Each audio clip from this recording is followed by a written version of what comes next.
आप सभी को नमस्कार। मित्रों, कहानी के रंग और उसका मंच स्तंभ की इस पहली कड़ी में आप सभी का हार्दिक स्वागत है। हमारी ओर से, जनसुलभ पुस्तकालय की ओर से यह कोशिश होती है कि अलग अलग स्तंभों के माध्यम से हम अपनी बात कुछ रख सकें। हमारी ओर से जारी इस मुहिम में कुछ नई चीजें जुड़ सके। यह जो एक नए स्तंभ की शुरुआत हो रही है, कहानी के रंग और उसका मंच नाम से आप सभी समझ ही रहे हैं कि यहाँ कहानी और रंगमंच के बीच के संबंधों पर बातचीत होगी। शुरू से ही कहानी और रंगमंच के बीच एक बड़ा स्नेहिल सा संबंध रहा है और यह संबंध बेहद सुदीर्घ भी है। तो इस स्तंभ के बहाने और यहाँ जिन कहानियों पर चर्चा होगी, जिन कहानियों का पाठ होगा और तदुपरांत उस पर चर्चा होगी, उसके बहाने हम उस गर्माहट को कुछ महसूस कर पाएंगे। आज जब भारत के एक बड़े हिस्से में शीतलहर जारी है, ऐसे में इस गर्माहट का भी एक खास उद्देश्य है। तो मित्रों, इस स्तंभ की शुरुआत एक बेहद महत्वपूर्ण कहानी से होने जा रही है। शर्मिला जालान की कहानी बूढ़ा चांद से। इस कहानी का पाठ, इस कहानी की रंगमंचीय प्रस्तुति काफी हुई, उसे बहुत ही सराहना मिली देश के अलग अलग हिस्सों में। सतदेव त्रिपाठी जी और अस्मिता शर्मा जी आज उन दिनों में चलेंगे और पुनः एक बार इस वर्चुअल माध्यम से उस कहानी को हमें सुनाएंगे। कल जो हम लोग इस कहानी पर चर्चा करेंगे, उसमें इस कहानी की जो नाट्य प्रस्तुति हुई, उसके निर्देशक और एक अन्य अभिनेता भी हमारे साथ जुड़ेंगे। स्वयं शर्मिला जालान भी कल रहेंगी। मगर हम आज सतदेव त्रिपाठी जी से और अस्मिता जी से इस कहानी को सुनते हैं। ये दोनों रंग कर्म को लेकर काफी जुनूनी है, हम सभी जानते हैं। साथ ही अलग अलग माध्यमों में सक्रिय हैं, लेखन में भी। ऐसे में यह जो एक कहानी बूढ़ा चांद कैसे एक कहानी से एक लेखक की ऐसी पहचान बन जाती है कि बाद में जुड़ने वाले कई कई लोग भी उस लेखक को उसी कहानी से याद करते हैं। ऐसे कई अनुभव शर्मिला जालान जी के पास रहे, जिसमें नई और पुरानी पीढ़ी के कई लेखकों ने उन्हें इस कहानी के बाबत याद किया और उनसे भेंट मुलाकात की, चर्चा हुई, परिचर्चा हुई। बूढ़ा चांद एक ऐसी कहानी रही जो कई साझा संकलनों में संकलित है। कई दूसरे जो महत्वपूर्ण आयोजन हुए, संकलन आए, उसमें भी यह कहानी संकलित है। तो आइए मित्रों, पहले हम आदरणीय सतदेव त्रिपाठी जी को और अस्मिता शर्मा जी को मंच पर बुलाते हैं और इसके बाद आगे की बात करेंगे। जी, सतदेव त्रिपाठी जी, अस्मिता शर्मा जी, आप दोनों का हार्दिक स्वागत। नमस्कार। धन्यवाद। नमस्कार। आप लोग व्यस्त समय के बीच आज यहाँ जमा हुए, इस कहानी का पाठ करने के लिए आप दोनों का हार्दिक धन्यवाद और आप दोनों से अनुरोध कि इस कहानी को हमारे लिए पढ़ें। और मित्रों, मैं बतला दूं, यह कहानी जो बूढ़ा चांद है, इसमें जो बूढ़ा है उसकी भूमिका कई बार आदरणीय सतदेव त्रिपाठी जी ने निभाई है और जो लड़की है, जो तूलिका है, उसे अस्मिता शर्मा जी ने बखूबी अपने अभिनय से संवारा है। ऐसे में आज इन दोनों रंगकर्मियों को हम सुनेंगे और इस कहानी का आनंद भी उठाएंगे। यह कहानी जितनी मनोवैज्ञानिक है, उतनी ही इसकी जो बहुस्तरीयता है, वह भी हमारा ध्यान खींचती है। आइए सर्वप्रथम हम लोग कहानी को सुनते हैं। आप दोनों का स्वागत है। जी, अस्मिता जी। तो मैं शुरू कर रही हूँ। जी आप बिल्कुल, सब सुनने वालों को धन्यवाद। और यहाँ कहानी शुरू होती है। बूढ़ा चांद। मुझे कोई प्यार नहीं करता। सब कहते हैं मैं बात करती हूँ तो मेरे मुंह से थूक निकलता है। लोग ये भी कहते हैं मुझे बात करना नहीं आता, मैं जोर जोर से बोलती हूँ। फिर जब मैं धीरे बोलती हूँ तो मुझे लगता है कि मुझे कोई सुन नहीं रहा, बस मैं जोर जोर से कहने लगती हूँ। मुझे डांट किस बात पर नहीं पड़ती। बैठती हूँ तो माँ कहती है इस तरह नहीं बैठा जाता, ठीक से बैठो, अपने पैरों को ठीक से, अपने पैरों को ढककर। चलती हूँ तो कहती है टेढ़ी क्यों चल रही हो, सीधी चला करो। हर बात में डांट। मैं अच्छी नहीं हूँ, तभी तो मम्मी पापा दीदी मुझसे कोई भी प्यार नहीं करते। उस समय वे सभी चुप हो जाते हैं जब मैं उनके सामने आकर बैठ जाती हूँ। वो सोचते हैं मैं उनकी बातें इधर उधर किया करती हूँ। मैं सच कह रही हूँ, मैं ऐसा कुछ नहीं करती। मैं तो बस पापा की बात मम्मी को और मम्मी की बात पापा को कह देती। अब मैं क्या करूं, मुझसे कोई बात रखी नहीं जाती। कल दीदी अपनी सहेली से कह रही थी मैं कुछ नहीं समझती, दीदी बहुत समझदार है, ऐसा मम्मी पापा कहते हैं। वे झूठ नहीं कहते। मैं देखती हूँ वे तरह तरह के लोगों से तरह तरह की बातें करती है। सारे बड़े लोग उससे बात करना चाहते हैं, पर वो मुझे अच्छी नहीं लगती। मुझे उसकी कोई भी बात अच्छी नहीं लगती। जब उसकी कोई भी बात मैं समझ में मुझे नहीं आती तो वो फिर से मुझे नहीं समझाती। कहती है अभी नहीं समझोगी। वो कुछ और भी कहती है, पर अभी मुझे वो बात याद नहीं आ रही, मैं भूल गई। मैं हर बात भूल जाती हूँ। हाँ, याद आया। वो मुझसे बात करने के बाद कई बार एक शब्द दोहराती है, कहती है अविकसित है। ये बात तब ज्यादा कहती है जब मैं मम्मी से लड़ती हूँ। क्यों ना लड़ूं? और पापा तो मुझे हर बात पर डांटते रहते हैं। तुलिका जाओ, जाकर कमरे में बैठो। क्यों बैठूं? मैं भी हर उस आदमी से बात करूंगी जो मेरे घर में आता है। तभी तो मैंने पापा को गाली दी। उन्होंने दीदी के ससुराल वालों के सामने मुझे कहा तुलिका अंदर जाओ। मैंने कहा साला कुत्ता, मुझे बैठने नहीं देता। कौन सी नई शादी हुई है दीदी की, हो चुका ना 1 साल। मम्मी ने मुझे खींच कर चांटा मारा तो मैंने मम्मी को भी गाली दी, कहा साली कुत्ती, मुझसे प्यार नहीं करती। दीदी ने जब ये सब सुना तो वो मेरे पास आई। मुझे लगा वो मेरा सिर दीवार से दे मारेगी, पर उसने मुझे कमरे में बंद कर दिया और चली गई। मुझे बहुत गुस्सा आया। मैंने उसे गाली दी, कहा साली कुत्ती, अपने को ज्यादा पढ़ी लिखी समझती है। एक बात बताओ, गाली देने के बाद क्या होता है? मुझे अच्छा लगता है। मुझे नींद नहीं आती ना, तब मैं खूब सारी गालियां बकती हूँ, फिर खूब अच्छी नींद आती है। मुझे गाली देना आता नहीं था।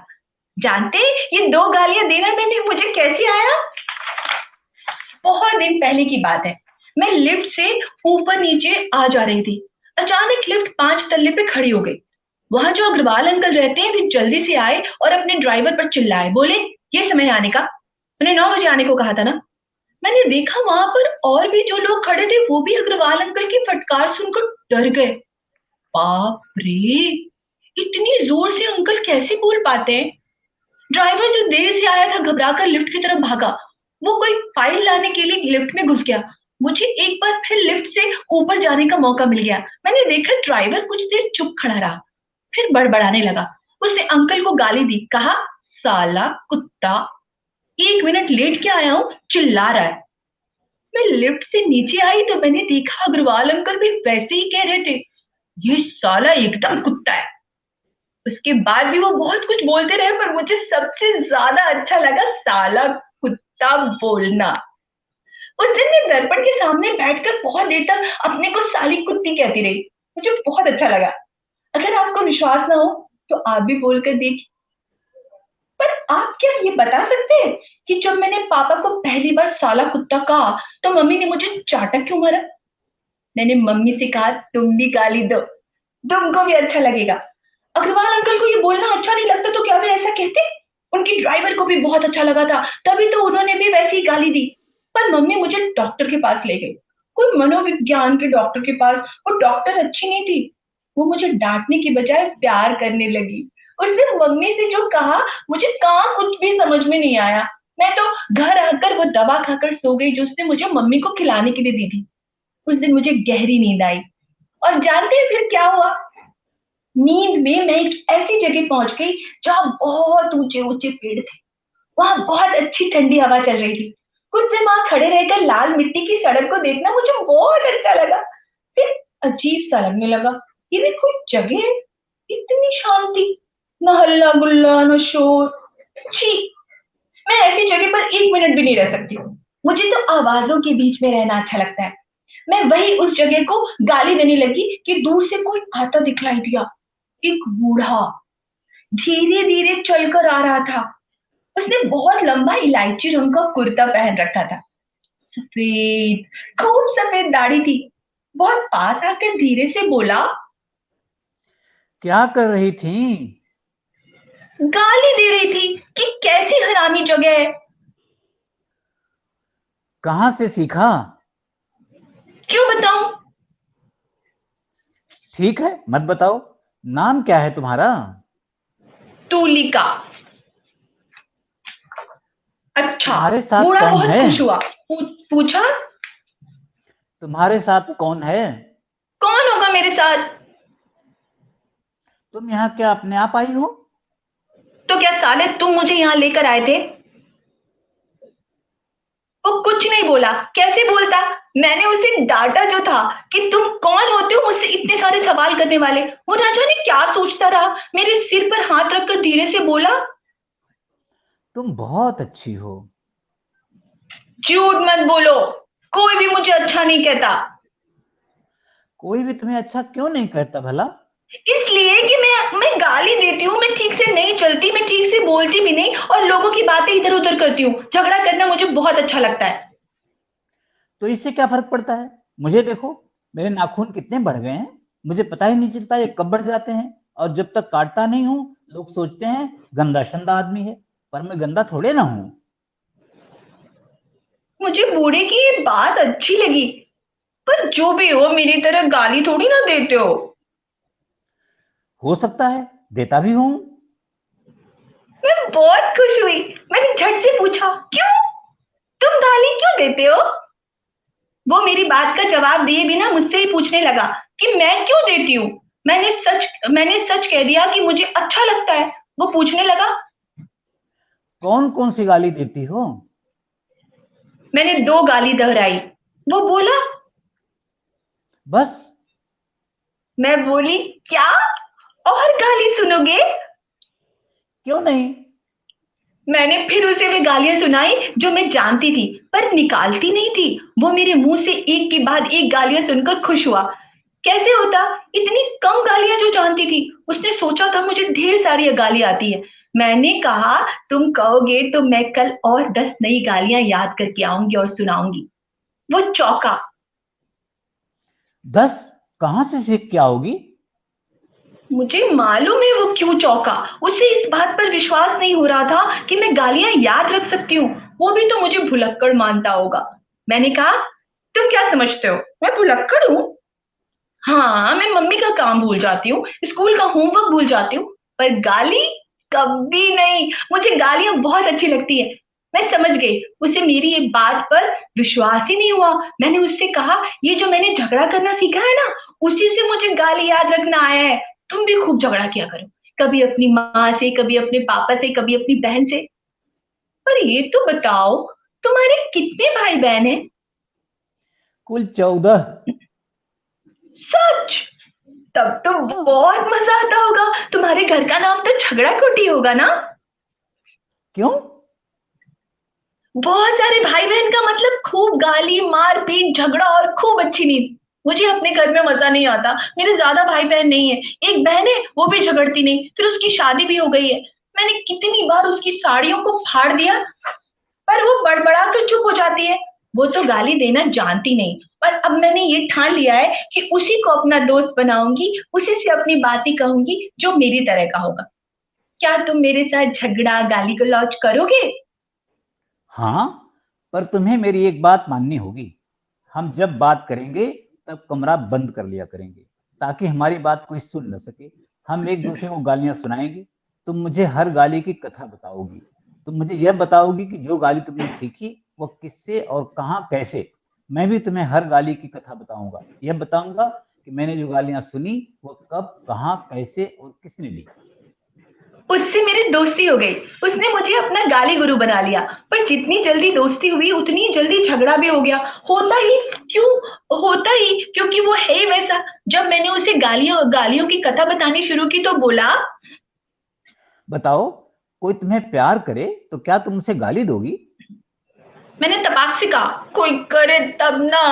मैं जानती हूँ मुझे कोई प्यार नहीं करता। अगर तुम्हें विश्वास हो जाए कि सचमुच कोई तुमसे प्यार करता है तब? तुम बताओ, अगर तुम्हें कोई प्यार करे तो क्या तुम उसे गाली दोगे? क्यों दूंगा? क्यों नहीं दोगे? तुमने तो कहा था कि तुम गाली देते हो।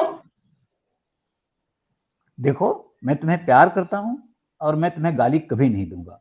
जिससे हम प्यार करते हैं उससे हम सचमुच बहुत प्यार करते हैं, और उसे हम गाली कैसे दे सकते हैं?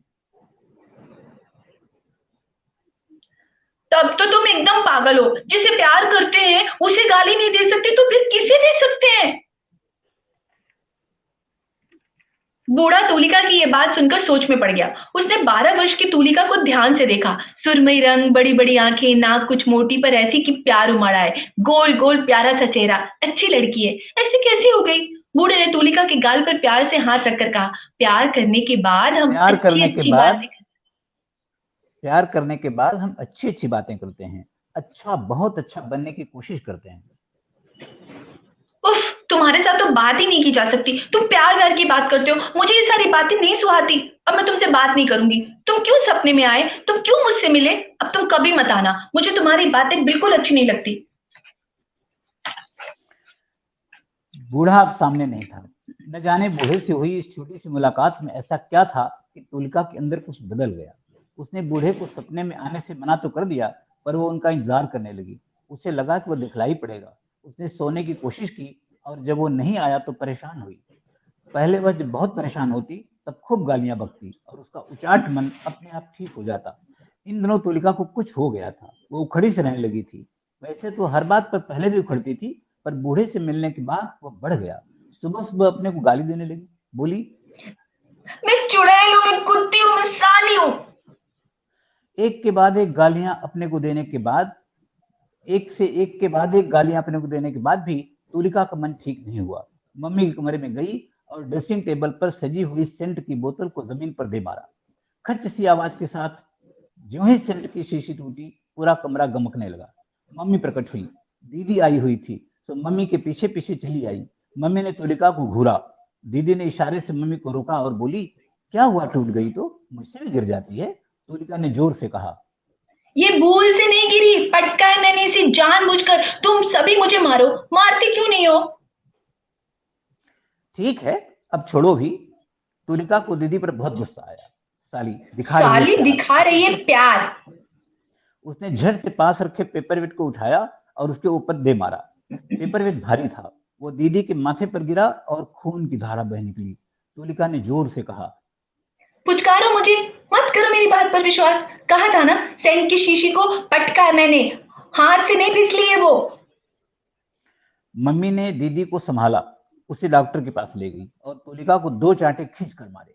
कमरे में बंद कर गई। वह तो यही चाहती थी कि उसे मार पड़े, वह और गाली बके, फिर उसे नींद आ जाए। उसे नींद कहाँ आई? नींद क्यों नहीं आ रही? नींद कैसे आएगी? तभी वह दादी को याद करने लगी। उसकी दादी चुड़ैल थी। वो मम्मी को गालियां देती थी। मम्मी ने अपनी सास को कभी कोई गाली नहीं दी। हाँ, वह मम्मी को तुलिका जैसी गालियां बकती है वैसी नहीं देती थी। उसे तुलिका से गालियां आती ही नहीं थी। दादी मम्मी को बच्चों से गालियां देती, कहती चटोरी है, हरामी तो बार बार कहती। उस दिन तुलिका को बूढ़े के सामने यह बात याद नहीं आई कि उसकी दादी से उसने हरामी बोलना सीखा है। दादी सुबह 4 बजे उठा करती थी। उठते उसे चाय पीने की आदत थी। वो मम्मी से कहती कि वो उसके लिए ठीक 4 बजे चाय रख दिया करे। मम्मी को 5 बजे उठने की आदत थी, पर दादी के कारण उसे 3:30 बजे जागना पड़ता था, ताकि 4 बजे चाय बनाकर रख दे। मम्मी अलार्म घड़ी भी कहाँ लगा पाती थी। पापा की नींद टूट जाने का डर रहता। मम्मी ने कई बार चाय देने में 5:30 बजा दिए थे। एक दिन दादी सुबह सुबह गालियां बकने लगी, क्योंकि मम्मी ने उस दिन दादी को रात के 2 बजे ही भूल से चाय दे दी थी। दादी एकदम डरपोक थी, वो छोटी छोटी गाली देती। अगर तुलिका दादी जगह पर होती तो मम्मी से कहती, तू नीच है, तू चुड़ैल है, तू हरामी है। अब तुझे पता है कि मुझे 4 बजे चाय चाहिए, तो फिर तू कभी 4:30 तो कोई आधी रात को भी क्यों चाय दे देती है? बूढ़ी तुलिका से मिलेगा तो बूढ़ा तुलिका से मिलेगा तो वो उसे दादी की सारी बातें बताएगी। तुलिका सोच में पड़ गई, क्या बूढ़ा उसके सपने में कभी नहीं आएगा? क्यों आएगा? उसे मना जो कर दिया है। ठीक है, ना आए ठीक उसे है, क्या? ना आए उसे क्या? क्या वो उसके बिना मरी जा रही है? वह बूढ़ा उससे गाली सीखना चाहता था। उसने तुलिका को अपना गाली गुरु बनाया था। अगर वह फिर नहीं आएगा तो उसे चुड़ैल, कमीनी, हरामी गाली कैसे सिखा पाएगी? तुलिका पूरी रात यही सोचती रही। उसे रात भर नींद नहीं आई। सुबह वो दीदी कमरे में भी नहीं गई। कौन जाए पट्टियों से बंधा सिर देखने? वैसे ही प्यार व्यार दिखाकर कहेगी, आओ तुलिका बैठो। मम्मी पापा गुस्से से घूरेंगे, इसे सबका जीना हराम कर दिया है। पर दीदी बड़प्पन दिखलाएगी, कहेगी छोड़िए ना। अच्छा हुआ साली अच्छा का हुआ हाथ टूट गया। साली का हाथ टूट गया। ज्यादा पुचकारेगी तो दूसरा भी तोड़ डालूंगी। तुलिका, शर्म नहीं आती तुम्हें? एक बार भी जाकर दीदी से तुमने पूछा नहीं दर्द कैसा है? तुलिका चिल्लाई। क्या होगा पूछकर? ठीक हो जाएगा। मम्मी बड़बड़ाती हुई कमरे से बाहर निकल गई। मर जाओ। तुम मर क्यों नहीं जाती? तुलिका के ऊपर मम्मी की बातों का कोई असर नहीं हुआ। बस दूर खड़ी जीभ निकालती रही, निढाल सी गद्दे पर पसर गई। 2-3 दिन हो गए उसे बिना सोए। आंखें जल रही थी। उसने डॉक्टर दसानी की दवा खा ली। आंखों के सामने अंधेरा छा गया। उसे नींद आने लगी। अंधेरा गहरा होने लगा। घने अंधेरे में कोई नजर आया। एक चौकी थी, उस पर झुक कर कोई कुछ लिख रहा था। जैसे उसने मुंह पर किया, तुलिका चिल्लाई। कुत्ते कहीं के।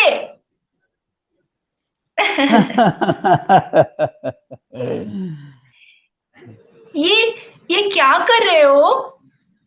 वह देखो, तुम्हारे चेहरे से हर सिंगार झर रहे हैं। उन्हें बटोर रहा हूँ।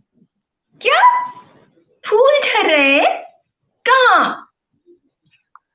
यहाँ देखो, यहाँ। तुलिका को उसके हाथ में कोई फूल नजर नहीं आया। वह बोली, झूठ बोलते हो। तुम झूठ बोलती हो। क्या झूठ कहा मैंने? ये झूठ नहीं तो क्या है कि तुम्हें वो फूल दिखाई नहीं पड़ रहे हैं जो मुझे दिखाई पड़ रहे हैं। देखो तो सही, यहाँ अंजलि में। कहाँ? तुमने कभी हरसिंगार कहाँ? देखा है? तब तुम कैसे पहचानोगी? छी, बहुत शर्म की बात है कि तुमने हरसिंगार नहीं देखा। इसमें इसमें शर्म की क्या बात है? बूढ़ा, शर्म की बात क्यों नहीं है? क्या तुमने मुझे ढेर सारी गालियां सुनाई तो मुझे इस बात पर बहुत शर्म आई कि तुम्हें वो गालियां आती हैं पर मुझे नहीं आती? पर तुम तो कुछ सीखना ही नहीं चाहती हो। जानती हो ये मैं क्या लिख रहा हूँ? एक कहानी। कहानी? कैसी कहानी? वह जिसमें एक लड़की है, एकदम तुम जैसी, जिससे काबुली वाला बहुत प्यार करता है। क्यों करता है? क्यों नहीं करेगा भला? वो बहुत अच्छी है। अच्छे लोगों अच्छे को सब लोगों को प्यार सब करते हैं। प्यार करते हैं। हाँ। दीदी भी यही कहती है। इसी कारण वो मुझे अच्छी नहीं लगती, इसलिए मैंने उसका सिर फोड़ दिया। क्या? ये तुमने अच्छा नहीं किया। एकदम अच्छा किया। वो मेरी बात सुन ही नहीं रही थी। बार बार मैंने कहा कि सेंट की शीशी को मैंने तोड़ी है, उसने मेरी बात ही नहीं मानी। मुझे भी गुस्सा आ गया। मैंने पेपर वेट उठाया और फेंक कर उसके ऊपर दे मारा। क्या? और नहीं तो क्या। कहां से सीखा? क्या कहां से सीखा? यही सामान उठाकर फेंकना। बूढ़ा चुप हो गया। वो कुछ नहीं बोल रहा था। वो चुप ही रहा। तुलिका बोली, कुछ कहती क्यों नहीं? मैं जानती हूँ तुम्हें गुस्सा आ रहा है। अब तुम मुझसे बात भी नहीं करोगे, मेरा मुंह भी नहीं देखोगे। तुलिका बूढ़े के पास से जाने लगी। वो सचमुच उठकर जाने लगी। जाने से पहले मुड़कर बूढ़े को देखा, उसके पास आई और भोलेपन से बोली, तुम मेरे फूल गुरु बनोगे? मुझे फूलों के बारे में कहाँ कुछ पता है। क्या कर रही हो? फूल बटोर रही हो। फूल? कहां से? कौन से? तुम्हारी दाढ़ी से, हर श्रृंगार के। बटोर लिए? हाँ। तो चलो अब हम लोग कुछ बातें करें। हाँ, पर मैं बात करूंगी। तुम नहीं जानती, मेरे पापा की एक दोस्त है, उनका नाम है भोला राम। कल उनका फोन आया था। जैसे ही मैंने फोन उठाया वो बोले, हरामी कहीं के। मैंने कहा क्या? वो हकला गए। आवाज बदल कर बोले, तुलिका तुम स्कूल नहीं गई? क्या कर रही हो? पापा है, पापा को फोन दो। पापा ने कहा, कह दो उस सुअर से कि मैं नहीं हूँ। फिर जल्दी से उठे, मुझसे बोले कमरे में जाओ और खुद फोन उठाकर गाली देने लगे। सभी नई गालियां सुना और फोन उठाकर गाली देने लगे। सभी नई गालियां सुनाऊं? अच्छा पहले ये सुनो कि उस समय मैंने क्या सोचा जब मुझे लगा पापा ने मुझे उनकी बात सुनते हुए देख लिया है। मुझे लगा पापा मुझे खूब मारेंगे। मुझे ये भी लगा कि पापा गुस्से से भोला अंकल को भी फोन पर ही मारने लगेंगे, पर वो हंस रहे थे। मैं जब दादी को गाली देती हूँ ना तब हंसती नहीं हूँ, ना ही उनसे बात करती हूँ। पापा ने भोला अंकल से बात बंद नहीं की। पापा ने एकदम वैसे ही किया जिस तरह मैं तुम्हारे साथ करती हूँ, गाली देना और खूब बातें करना। ऐसा इसलिए तो करती हूँ कि तुम मुझे अच्छे लगते हो। पापा को भी भोला अंकल अच्छे लगते होंगे, है ना? बूढ़ी ने तुलिका की बात सुनकर पूछा। मैं तुम्हें अच्छा लगता हूँ? तुलिका झेपी नहीं, जोरदार गाली देकर बोली, साले तुम मुझे एकदम अच्छे नहीं लगते। बूढ़े के कान लाल हो गए, बुदबुदाया, एकदम अपने बाप पर गई है। कहो साली एकदम अपने बाप पर गई है। मुझे अपना गाली गुरु कहते हो पर गाली नहीं देते। आज मैं तुम्हारे गाल पे हाथ लगा के ये नहीं कहने वाली हूँ कि गुलाब झड़ रहे हैं। एक बात को बार बार बोल के मैं तुम्हें उबाना नहीं चाहती। तुम्हें मुझे ये कहना चाहिए था कि साली एकदम अपने खानदान पर गई है। तुम पूछोगे कैसे? तो जान लो, मेरे दादाजी एकदम हरामी थे। वे नहाते नहीं थे। बुआ बताती हैं वो 2-3 महीनों में जब एक बार नहाते तो उनके लिए नया साबुन आता था। वे नई धोती नई गंजी पहनते। उनके लिए उस समय कंघी भी नहीं आती थी। उनको बहुत गुस्सा आता तो लगता आसमान गिर जाएगा, धरती फट जाएगी। मेरी दादी ऐसी बताती है, कहती थी जब वो गुस्सा होते हैं ना तो सबकी पिल्ली कांपने लगती थी। अरे ये ये पिल्ली कांपना पिल्ली क्या होता कांपना है? क्या होता है? तुम्हें भी नहीं मालूम? कुछ होता है ये कि रोए रोए कांप जाते। एक बार मजदूर ने चवन्नी बालू के बड़े से ढेर में गिरा दी थी। तब उन्होंने पता है क्या किया? नहीं, तब उन्होंने एक बड़ी सी छलनी मंगवाई और 2 घंटे तक कड़ी धूप में उस मजदूर से सारी बालू छनवा ली। चवन्नी निकाल कर ही दम लिया। अगर दादाजी होते तो मैं उनसे खूब गाली गलौज करती। वो तुम्हारे जितने बूढ़े लगते। मैं गाली गलौज तो तुम्हारे साथ भी करना चाहती हूँ, पर तुम हो ही नहीं वैसे। कहते हो गालियां सीखना चाहता हूँ पर सीखते नहीं हो, सुन लेते हो पर बोलते नहीं हो। बाप रे, तुम तो एकदम बड़े लोगों की तरह बात करती हो। मैंने तो सोचा झट से तुमने कह दिया। तुम मानते हो मैं तेज हूँ? हाँ बिल्कुल। तो मैं तुम्हें एक कविता सुनाती हूँ। तुमने लिखी है? इसमें चौंकने वाली क्या बात है? तुम कहानी कविता लिख सकते हो तो मैं नहीं लिख सकती? तुम हरदम कुछ न कुछ लिखते रहते हो, इसलिए मैंने भी कविता लिखना शुरू कर दिया। क्या तुम बता सकते हो कि कविता किस पर है? हाँ, मेरा स्कूल? नहीं। तो फिर मेरा घर? नहीं। हाँ, ये भी नहीं। हाँ, मेरी प्रिय अध्यापिका या मेरा प्यारा कुत्ता? नहीं नहीं। ओ भाई, तब तो तुम ही बताओ। बताओ। हाँ। तिलचट्टे पर। क्या? हाँ, तुमने क्या कभी कोई कविता तिलचट्टे पर नहीं सुनी? नहीं लिखी ना तुमने कभी कोई कविता तिलचट्टे पे, तभी मैंने लिख डाली। तुम नहीं जानते कि मेरे घर में कितने तिलचट्टे हैं। तुमने कभी एक साथ ढेर सारे छोटे मोटे बड़े बड़े तिलचट्टे नहीं देखे होंगे। बस मैंने लिख डाली कविता। सुनाओ। सुनाओ। आया तिलचट्टा आया, अपने साथ दलबल लाया।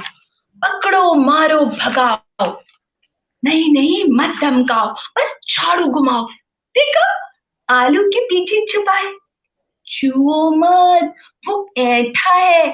ठेंगा मत दिखलाओ, प्यार से बुलाओ। इसका घर कहाँ है? क्या ये बिन माँ बाप का बेटा है? तो इसे छोड़ दो, छड़ी से छेड़ दो, लौट जाएगा। दलबल के साथ फिर कभी नहीं आएगा। वाह, तुमने लिखी है? हाँ। क्या ये तुमने लिखी है? हाँ। क्या सचमुच तुमने? गधे हो तुम, एक बार में कोई बात समझ में नहीं आती। गुस्सा हो गई? अच्छा, और भी कविताएं हैं तो सुनाओ।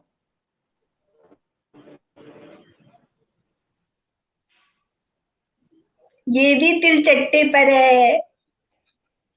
हाँ, हाँ, सुनाओ। यहाँ वहां जहां तहां फैले है तिलचट्टे माँ। पकड़े मारे छोड़ दे, इनका क्या करे। तुम कहती जाने दो, मैं कहती निकल जा।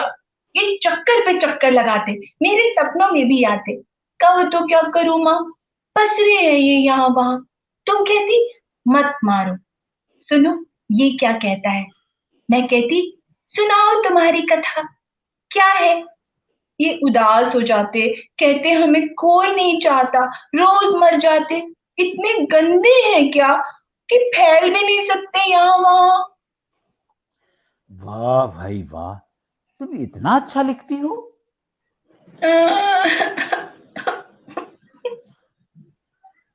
तुम ही हो जिसने कहा कि ये कविता बहुत अच्छी है, और कोई भी नहीं कहता। ये कविता मैंने अभी थोड़ी ना लिखी है। जब पापा को सुनाई तो बोले क्या फालतू काम करती हो। मम्मी को सुनाई तो बोली स्कूल का होमवर्क तो होता नहीं मुझसे, ये फालतू का काम करती रहती हो। और बड़ी दीदी, उसने क्या कहा? उसने मैं क्यों दिखाऊं, वो तुरंत अपनी सहेली को बताएगी। वो ऐसी है, सब कुछ अपनी सहेली को दिखा देती है। ठीक है, तुम मुझे पढ़ाया करो, जो भी लिखो मुझे दिखाना, पर इसमें गालियां तो एक भी नहीं है। हाँ, एक भी नहीं है। क्यों भला? मुझे नहीं मालूम इसमें गालियां क्यों नहीं आई। अब गुस्सा सकती हो। क्या तुम इसमें कुछ फूल के नाम डालोगे और मैं गालियां, फिर ये कविताएं और भी अच्छी हो जाएंगी। नहीं नहीं, रहने दो, इनको मत छेड़ो। दूसरी कविताओं में ऐसे करना।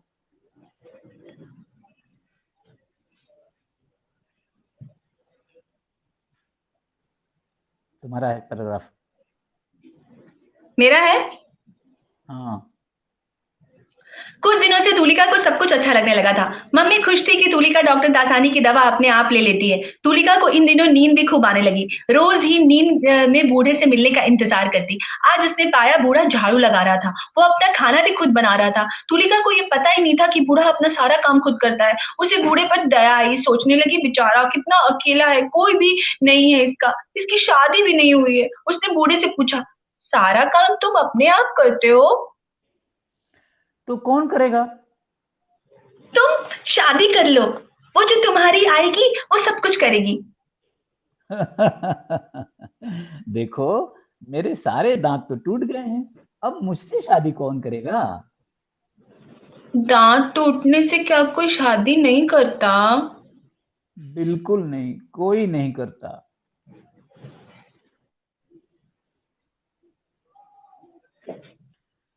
तुम मुझसे शादी कर लो, करोगी? तुम एकदम भी अच्छे नहीं हो। क्या मैं बिना दांत के आदमी से शादी करूंगी? मैं तो दांत वाले से शादी करूंगी। तो अब तुम ही बताओ, मैं किससे शादी करूं? तुम अपना काम खुद ही कर लिया करो, तुमसे शादी कौन करेगा। हाँ, ठीक है। आज मैं तुम्हें अपनी सहेली के बारे में बताऊंगी, वो प्रियंका दास। आज फिर वो छुट्टी के बाद भी ना बहुत देर तक स्कूल में बैठी रही। कौन प्रियंका दास? क्या मैंने तुम्हें प्रियंका दास के बारे में नहीं बताया? वही जो मेरे साथ पढ़ती है, वही जो हमारे स्कूल की छुट्टी होने के बाद भी स्कूल में बैठी रहती है। बैठना ही पड़ेगा, उसकी मम्मी उसे लेने के लिए देर से जो आती है। स्कूल का वो बड़ा दरवाजा है ना, वो वहाँ दो अध्यापिकाएं छुट्टी के आधे घंटे बाद तक खड़ी रहती हैं ताकि कोई भी लड़की स्कूल में न रह जाए। प्रियंका दास का नाम रोज उस कॉपी पे रहता है जिसमें उन लड़कियों के नाम होते हैं जो छुट्टी के आधे घंटे बाद भी स्कूल में ही रहती हैं। जब पेरेंट्स मीटिंग हुई थी तो प्रियंका दास की मम्मी को कहा गया था कि आप अपनी लड़की को इतनी देर से क्यों लेने आती हैं। वो बोली जल्दी कैसे आऊं, सामने कोई ना कोई मुवक्किल बैठा रहता है, बीच में कैसे उठूं मैं। उसकी मम्मी वकील है ना, पापा किसी दफ्तर में काम करते हैं। हमारी बड़ी मिस ने कहा उनके लिए बस क्यों नहीं कर लेती। तो वो क्या बोलती है पता है, बोली कहाँ के लिए करूं, घर में तो ताला लगा रहता है, वो अकेले कैसे रहेगी, मैं अपने साथ ले जाती हूँ, जब मुझे फुर्सत मिलती है भागती से लेने आती हूँ। अकेले खड़े खड़े प्रियंका दास रोती नहीं है? नहीं, रोते तो मैंने नहीं देखा, उदास रहती है। अध्यापिकाएं बार बार पूछती है प्रियंका कि आज क्या तुम्हारी मम्मी नहीं आएगी। अच्छा ये बताओ, तुम घर कैसे जाती हो? गाड़ी से, और कैसे। मेरी गाड़ी छुट्टी होने से पहले ही आ जाती है। एक दिन ड्राइवर देर से आया तो मैंने मम्मी से कहा, मम्मी ने पापा से, और पापा ने ड्राइवर को काम से निकाल दिया। क्यों ना निकाले, निकम्मा था काम चोर कहीं का। पापा ने भी कहा कि वो हरामी है। ये भी कोई ढंग है कि मैं स्कूल में खड़ी हूँ और वो खाना खा रहा है। बूढ़े ने गंभीर होकर पूछा। क्या तुम लोग उसे खाने का समय नहीं देते? कभी कभी वो पापा के काम में फंस जाता है, उसी कारण देर हो जाती है। पर इससे क्या, ये उसकी गलती है कि वो देर से लेने आया। प्रियंका दास की मम्मी पापा गाड़ी खरीद लेते ना, तो वो भी समय से घर पहुंच जाया करती। पर उसके घर में तो ताला बंद रहता है। उसके मम्मी पापा दोनों काम करते हैं। उसका कोई दादा दादी है या नहीं, ये मैंने पूछा तो नहीं। वो बोली डायमंड हार्बर में एक मकान है, वहां दादी रहती है। मैंने कहा तुम अपनी दादी को अपने घर बुला लो, फिर तुम्हारे मम्मी पापा तुम्हारे लिए बस कर देंगी और तुम भी छुट्टी होते ही घर जा सकोगी। वो बोली दादी कैसे आ सकती हैं, वो दादी का पुराना घर है। वहां से दादी को निकलते ही पड़ोसी में जो चाचा रहते हैं वो उधर घुस जाएंगे। हम गर्मी की छुट्टियां और दुर्गा पूजा वहीं तो मनाते हैं। अगर घर वो ले लेंगे तो फिर हम कभी वहां नहीं जा सकेंगे। तुम जानती नहीं, वो मेरे सगे चाचा नहीं है। एक बार वो घर में आ गए तो कभी नहीं निकलेंगे। वो हम लोगों को प्यार नहीं करते, मुझे वो अच्छे नहीं लगते। उनका जो लड़का भी बलाई, वो बहुत अच्छा था। जब हम छोटे थे तब साथ साथ नहाया करते थे। वो हमेशा मुझे पानी में धकेल देता था, मैं भी उस पर पानी गिरा देती थी। पर अब वो मुझसे बात भी नहीं करता। मैं क्या करूं, लेकिन मैं किसके साथ खेलूं, मेरे कोई भाई बहन तो है ही नहीं। तुम्हारे मम्मी पापा तुम्हें प्यार करते हैं ना? नहीं करते तो। नहीं करते तो क्यों ड्राइवर को काम से निकाल देते? अरे वो तो इसलिए निकाला कि वो मुझे देर से लेने आया था। तो वो ड्राइवर आजकल क्या काम कर रहा है? मुझे क्या मालूम कि क्या कर रहा है। तुम्हें पूछना चाहिए कि वो कहाँ है। क्यों पूछना चाहिए, मुझे उससे क्या मतलब, वो हमारे यहाँ काम थोड़ी ना करता है। तो क्या हुआ? एक बार उसने मुझे गोद में उठाकर रास्ता पार किया था। उस दिन बहुत बारिश हो रही थी, पूरी गली में पानी ही पानी था। तो उसने कहा घबराओ मत और झट से गोद में उठा लिया। बहुत मजा आया। जब मैं उसकी गोद में थी मैंने कहा, अरे तुम्हारे कान में तो बाल है। तो वो बोला तुम्हारे पापा के कान में भी होंगे। उसने एकदम ठीक कहा था, पापा के कान में भी बाल थे। आओ तुम्हारा कान देखो, तुम्हारे कान में बाल है कि नहीं। अरे तुम्हारे कान में तो सबसे ज्यादा बाल है, मेरे कान में क्यों नहीं है।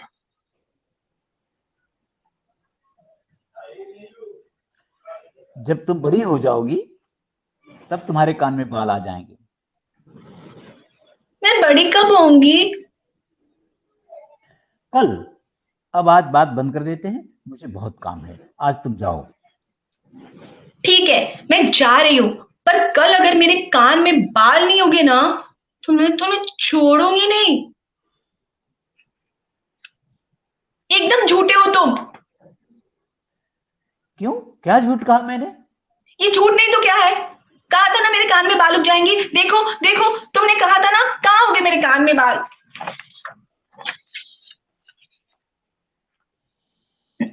2 दिन ही तो हुए हैं, किसी किसी के 2-3 महीने लग जाते हैं, और कभी कभी तो 2-3 साल भी। 2 साल। हाँ, 2 साल। तुम इतनी छोटी भी तो हो। 2 साल बाद जरूर निकल आएंगे बाल। जानते हो झूठ बोलना अच्छी बात नहीं है। मुझे पता है झूठ नहीं बोलना चाहिए, फिर भी मैं झूठ बोलती हूँ। तुम झूठ नहीं बोलते। तुमसे किसने कहा कि मैं हमेशा सच बोलता हूँ? कौन साला कहेगा। क्या दूसरों जैसे नहीं हो तुम, दूसरे जैसे नहीं हो तुम, पापा जैसे नहीं हो तुम, झूठ नहीं बोलते। हो सकता है, बोलता भी हूँ। जिस तरह गाली देते हो, हाँ। गाली तो तुम अकेले में देते हो, तुम्हारी गाली कोई सुन ही नहीं सकता। झूठ भी ऐसे ही बोलते हो। चलो कोई और बात करें। कोई और बात क्यों? यही बात क्यों नहीं?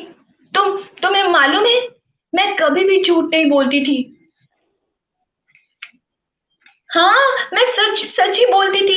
मम्मी पापा दीदी बात बात पर कहते, तुलिका तुम सच नहीं कह रही हो, तुलिका तुम झूठ कह रही हो, तुलिका तुम्हारी बात पर विश्वास नहीं कर सकते। इन लोगों ने मुझे कोई दवा भी नहीं दी जब मेरा इतना पेट दर्द के मारे मेरी जान निकली जा रही थी। मैंने बार बार कहा परीक्षा है, अगर दवा नहीं मिली तो मैं कैसे पढ़ूंगी? तुम बताओ, पढ़े बिना क्या कोई पास हो सकता है? कहा मेरी बात पर मम्मी पापा ने विश्वास किया, उल्टे डांटने लगे, बोले बहुत हुआ नाटक। मैं नाटक नहीं कर रही थी, मैं हमेशा सच कहती थी। याद नहीं आता कब झूठ बोलना शुरू कर दिया मैंने।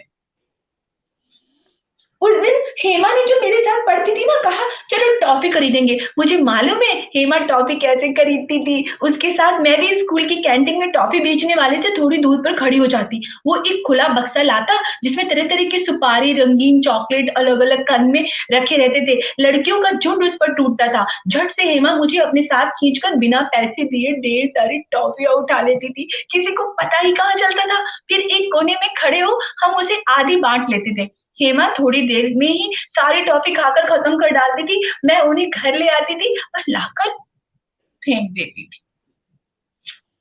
फेंक देती थी? क्यों फेंक देती थी? तो क्या करती, वो सब मुझे नहीं भाता था ना।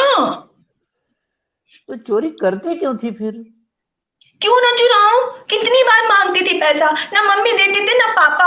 मत दो, क्या मैं भीख मांगती रहूंगी? मैंने एक बार चोरी थोड़ी ना की, और भी तो की है। पापा के साथ पटाखा खरीदने गई थी। बार बार पापा से कहा मुझे लड़ी बम खरीदना है, लड़ी बम खरीदना है। वो बार बार झुड़कते रहे, मैं चुप हो गई।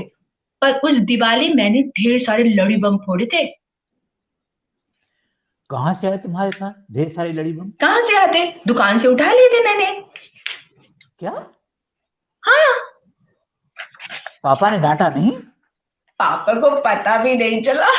मुझे एक बार डर लगा, फिर मैं डरी नहीं। यही तो पापा करते ना, मुझे मारते, उठाकर नीचे फेंक देते, पंखे से लटका देते।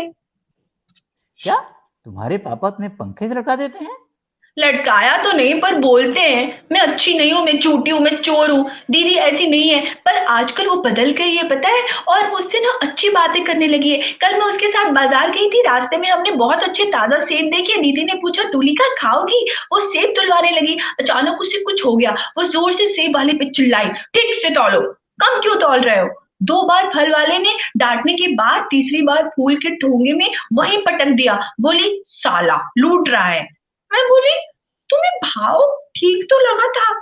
क्या ठीक लगा? दुगना बोल रहा था, ये सब चोर है। ऐसा क्या उसने घर के लिए टैक्सी कर ली। टैक्सी ड्राइवर अच्छी गाड़ी चला रहा था, एकदम हमारे ड्राइवर जैसी। दीदी ने न जाने क्यों दीदी को न जाने क्यों वो अच्छा न लगा। रास्ते भर वो मुझे बोलती रही, कुत्ता है ये ड्राइवर, इसने अपना मीटर भी गड़बड़ करके रखा है। मैं दीदी को देख रही थी, मेरा मन हुआ दीदी को ना चूम लूं। ऐसे कैसे हो गई तुम्हारी दीदी? भगवान जाने, आजकल मुझसे ना बड़ों की तरह बात करती है। अच्छा। हाँ, कहती है किसी पर विश्वास मत करो। क्यों? ऐसा क्यों कहती है? सब झूठे हैं, सब ठग है, कोई अपना नहीं है। और कहती है मानसी मुझे फूटी आंख नहीं सुहाती है। कौन ये मानसी? कौन? वही उसकी सहेली। पर ये फूटी आंख का क्या मतलब होता है? आंख का फूट जाना, फिर उसमें से दिखेगा कैसे? और सुहाती का मतलब भी समझ में नहीं आया। सुहाती यानी सुहाना?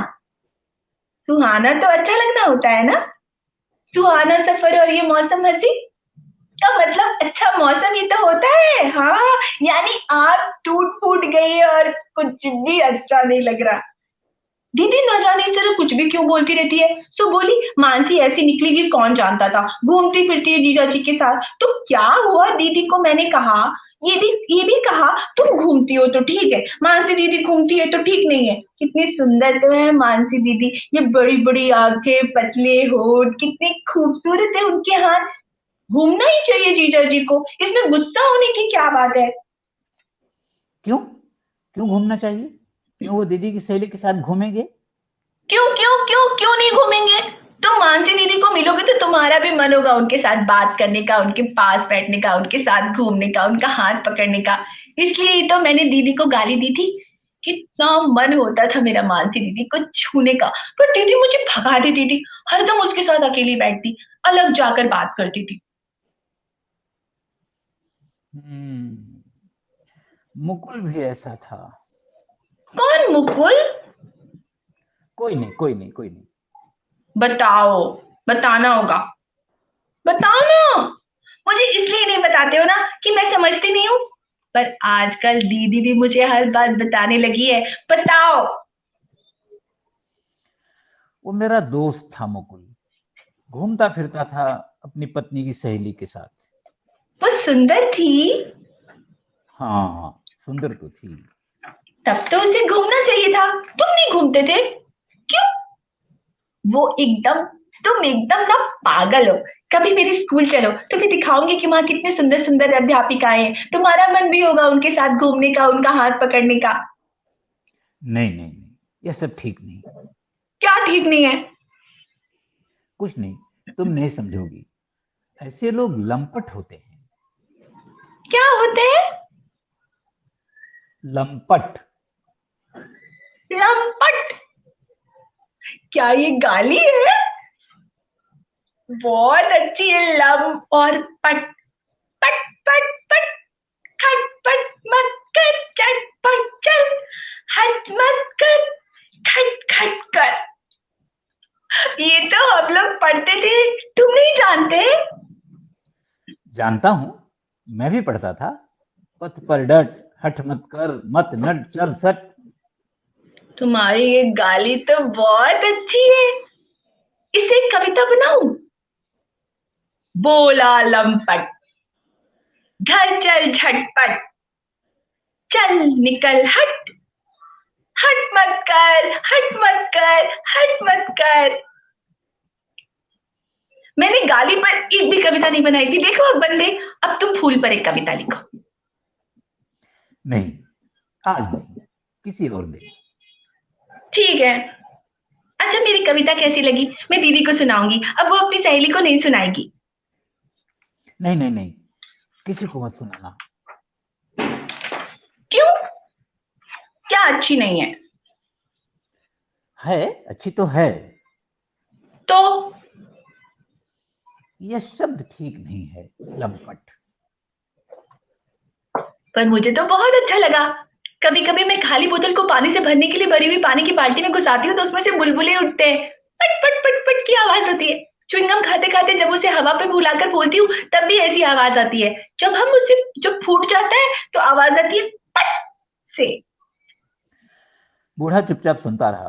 कैसे समझाए तोलिका को कि वह शब्द बार बार न दोहराए। तभी झट से बूढ़ा खड़ा हो गया, बोला, छी, पट पट पट पट, यह भी कोई ध्वनि है? एकदम अच्छी नहीं है।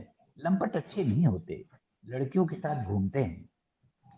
अच्छे होते हैं तभी तो घूमते हैं, जो अच्छा लगे उसके साथ ही घूमना चाहिए। जब हम लोग स्कूल में चिल्ड्रन म्यूजियम गए थे तो मुझे कहाँ मजा आया था। मिसेस मुखर्जी हाथों में इतनी अच्छी खुशबू आती थी, मैं पूरे दिन उन्हीं के साथ उन्हीं के पास रही। तुम लंपट बन जाओ, बहुत अच्छी अच्छी खुशबू सूंघ सकोगे। बूढ़ा तुलिका को एक टक देखता रहा। वो द्वंद्व में फंस गया। जो भी हो, तुलिका बच्ची है, एकदम बच्ची। उसे समझाना होगा। कैसे समझाए कि वह लंपट शब्द न दोहराए। बूढ़े ने लपक कर हिंदी शब्दकोश उठाया। कुछ क्षण किसी पन्ने पर आंखें गड़ाए रहा, फिर खुश होकर बोला, तभी तो, तभी मैं सोच रहा था कुछ गड़बड़ है। गड़बड़? कैसी गड़बड़? यही गड़बड़, भयंकर भूल। लंपट कुछ नहीं होता, गलत शब्द है यह। सही है लंबा पट, यानी लंबी किवाड़। देखो, तुम भी देखो, इसी शब्दकोश में तुम ही देख लो, कहीं भी यह शब्द है? मैंने गलत बता दिया था। गलत बताया था? तो क्या लंपट कुछ नहीं होता? लंबा पट होता है, लंबी किवाड़, लंबा दरवाजा। छी छी छी, साला ये भी कोई शब्द है? एकदम बेकार। तुम्हें कुछ भी नहीं पता, तुम गलत सलत बोलते हो। तुम तो वो कविता भी बेकार हो गई अब मेरी, जो मैंने लिखी। अब मैं उसे दीदी को थोड़ी ना सुनाऊंगी। क्यों नहीं सुनाओगी? क्यों सुनाऊंगी? एकदम गलत है वो। तुलिका की गर्मी की छुट्टियां चल रही थी। पूरे दिन करने को कुछ नहीं था। उसने कागज और कलम उठाया और बूढ़े की तरह कहानी लिखने बैठ गई। मम्मी कई बार स्कूल का होमवर्क करने के लिए कह जाती और तुलिका कमरा बंद करके साफ सफेद कागज पर कहानी लिखती जाती। उसने आज तक कभी कोई कहानी नहीं लिखी, पर वह जानती है कहानी लिखना एकदम आसान है। कहानी का एक नाम होना चाहिए, उसके बाद कहानी जल्दी पूरी हो जाएगी। वह एक रिकॉर्ड बुक रखती है, उसमें रोज के बारे में लिखती है। उसमें जैसे लिखती है वैसे ही तो कहानी लिखी जाती है। बस यही है कि कहानी को खुले कागज पर लिखना चाहिए। तुलिका ने कहानी लिखना शुरू किया। नाम दिया चोरी, सूदखोरी और गू। दिनांक 3 जनवरी 2002। प्रथम पीरियड, क्लास टीचर अनुपस्थित। घटना 1.1, स्नेहा बोरा ने जो मॉनिटर को अपने में मिला चुकी है, कक्षा का दरवाजा बंद कर दिया। पॉइंट 2, अध्यापिका की कुर्सी पर खड़ी हो गई, बोली किसे पॉकेट मानी चाहिए, कई हाथ उठे। पॉइंट 3, सबको 10-10 रुपए दिए, साथ ही पर्सनल डायरी में नाम, पता, फोन नंबर लिखवा लिया। 3 दिन बाद ये लड़कियां 7 रुपए लौटाएंगी। दिनांक 5 जनवरी 2002। दूसरा पीरियड, प्रार्थना के बाद सबने नाक पर रुमाल रख लिया। कक्षा 3A के बाहर किसी ने हक दिया था, किस लड़की ने किया? अध्यापिका ने नाक सिकोड़ी। पॉइंट 1, मेहतरानी आई, हाथ में कपड़ा, गू को उठाया। पॉइंट 2, गू नहीं था। पॉइंट 3, गू खिलौना था। पॉइंट 4, प्रधानाध्यापिका आई, एक एक करके स्टाफ रूम की सभी अध्यापिकाएं आई, सभी देख गई। पॉइंट 5, कक्षा 12 की सोनल मिन्नी को पकड़ा गया, प्रधानाध्यापिका ने उससे कमरा बंद करके बातचीत की। पॉइंट 6, सभी लड़कियां सोनल मिन्नी को गंदी लड़की बोलती हैं। कहानी खत्म हो गई। कहानी खत्म होते ही तुलिका बूढ़े को पढ़ाने के लिए बेचैन हो गई। बूढ़े से मिलना है, उसे कहानी पढ़ाना है। बूढ़ा दिख गया, भागी, हाँफते हाँफते बोली पढ़ो जल्दी से। बूढ़े के सामने कोई बैठा हुआ था, वो उसी से बात किए जा रहा था। तुलिका तो चाहती थी कि बूढ़ा जल्दी से उसकी कहानी पढ़ ले, पर वो तुलिका की बात सुन नहीं रहा था। अपने सामने बैठे माधव सिंह की बातों में उलझा रहा। तुलिका को गुस्सा आने लगा, वो उसे फिर बोली पढ़ो। बूढ़े ने ध्यान नहीं दिया। तुलिका अधीर हो गई, चिल्लाई पढ़ते क्यों नहीं हो?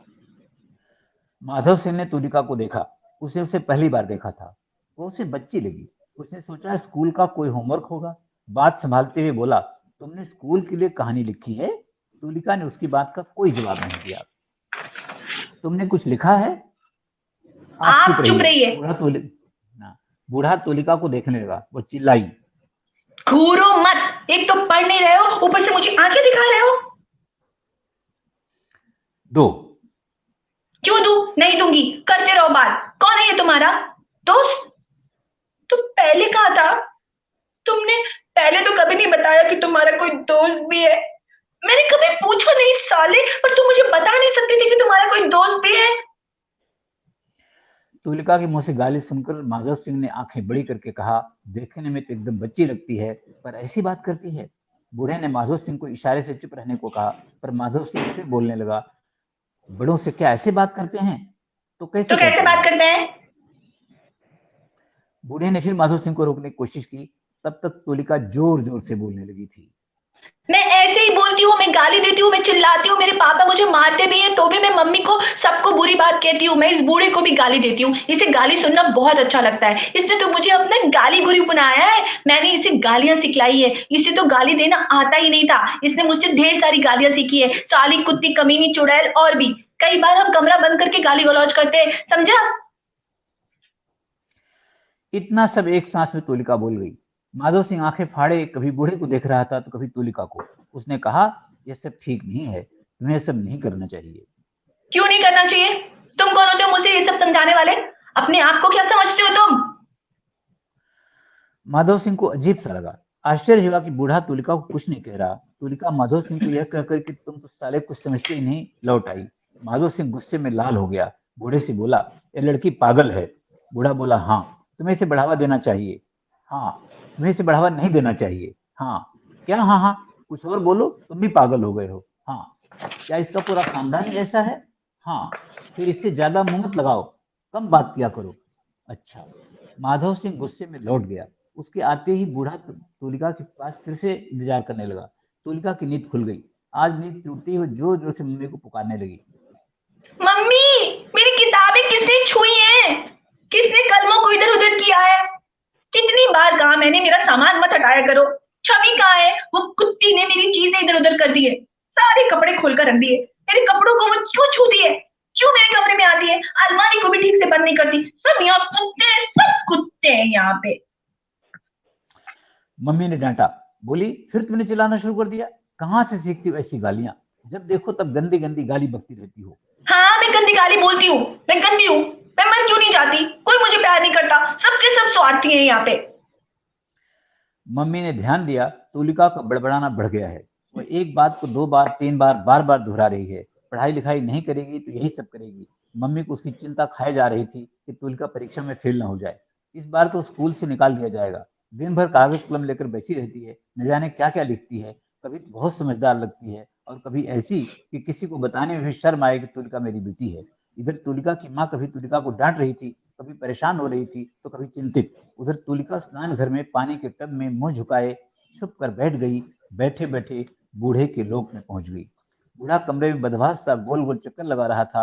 वो न जाने कितनी देर से उसी तरह कमरे में घूमता रहा था। क्यों चली गई तुम? क्यों नहीं जाऊंगी? तुम्हारा दोस्त एकदम कुत्ता है, मुझे आंखें दिखा रहा था और तुमने उसको कुछ भी नहीं कहा। किसने कहा तुमसे कि मैंने कुछ नहीं कहा? मैंने अपनी आंखों से देखा, मुंह छुपाकर बैठे हुए तुम, इसीलिए मैं वहां से चली आई। इसलिए ही तुम्हें कुछ मालूम नहीं। तुम रुकती तब न पता चलता। तुमने मेरी बात भी नहीं मानी। क्या हम लोगों के बीच यह बात नहीं हुई थी कि हम गाली वाली बात किसी से नहीं कहेंगे? तुमने उसके सामने सब कुछ कह दिया, यह भी कि हम कमरे में गाली गलौज करते हैं। उसने सब कुछ सुन लिया। जब उसने तुमसे कहा कि तुम्हें ऐसी बात नहीं बोलनी चाहिए, तब जानती हो वो क्या सोच रहा था? उसे भी गालियां नहीं आती और उसे जलन हुई कि तुम मुझे सिखा रही हो और वो सीखे बिना ही रह जाएगा। हाँ, हाँ। जलन तो बच्चों को होती है, तुम लोग तो बूढ़े हो गए हो। पागल हो क्या तुम? जलन सबको होती है, इतना भी नहीं जानती? मैं जानता हूँ, इसलिए तो मैंने तुम्हें चुप रहने को कहा और तुम चली गई तो रोका भी नहीं। क्यों नहीं रोका? अरे रोकता तो तुम उसको सारी बातें बता देती, दीदी की बात, मानसी की बात, और फिर अगर वो भी मानसी के साथ घूमना चाहता तो? हाँ, तुम ठीक कह रहे हो, मानसी दीदी है ही ऐसी, उससे सभी दोस्ती करना चाहते। तो क्या हुआ? तुम तो जलनखोर हो, कर लेता वो मानसी दीदी से दोस्ती। क्यों कर लेता? तुम्हारी मानसी दीदी खाली थोड़े ना बैठी हैं। समय कहाँ बचता होगा जिया जी को छोड़कर? हाँ, एकदम नहीं बचता होगा। पर आज मेरे पास बहुत समय है, तुम अपनी कहानी सुनाओ। तुम्हें हुआ वही क्या तुलिका है? बूढ़े को। क्या हुआ? कैसा हो गया तुम्हारा चेहरा? एकदम जली हुई पाव रोटी की तरह, जैसे छवि मुझे दूध के साथ बनाकर देती है। इतनी बार मैंने कहा पाव रोटी मत जलाया करो, फिर भी उसके ऊपर जैम लगाती हूँ, तब जाकर वो खाने लायक होती है। पर पाव रोटी को तो छवि जलाती है, तुमको किसने जलाया? तुमने जलाया, और किसने? मैंने। हाँ, गुस्से में चली गई, फिर आई भी नहीं। तुम भी नहीं आई और नींद भी नहीं आई। रात रात आई, आई। फिर सुबह कोयल गाई। देखो, हमने कैसी कविता गाई। हमने नहीं, मैंने जोड़ी है ये पंक्ति। ठीक है भाई, तुम तो कवयित्री बन गई हो। कवित्री तो तिलचट्टे ने बना दिया। अब तो मैं लेखिका हूँ। मेरी पहली कहानी का नाम है चोरी, सूदखोरी और गू। यह नाम है? क्यों, तुम्हें अच्छा नहीं लगा? नहीं नहीं, बहुत अच्छा है, एकदम नया। तुम हमेशा नई बात करती हो। पर मम्मी पापा कहते हो तुम पुरानी बात दोहराती हो। मम्मी को मैं कहानी कभी नहीं सुनाऊंगी। सुन सकते हो तो सुनाओ, सुनो। तुलिका कहानी सुनाने लगी। तुम एक साथ में पूरी कहानी पढ़ डाली। कहानी सुनकर बूढ़ा तेजी से बगल वाले कमरे में गया। उसने हाथ में कुछ था, तुलिका की तरफ बढ़ाकर बोला, लो अपना इनाम। इतनी सारी मिठाई? हाँ,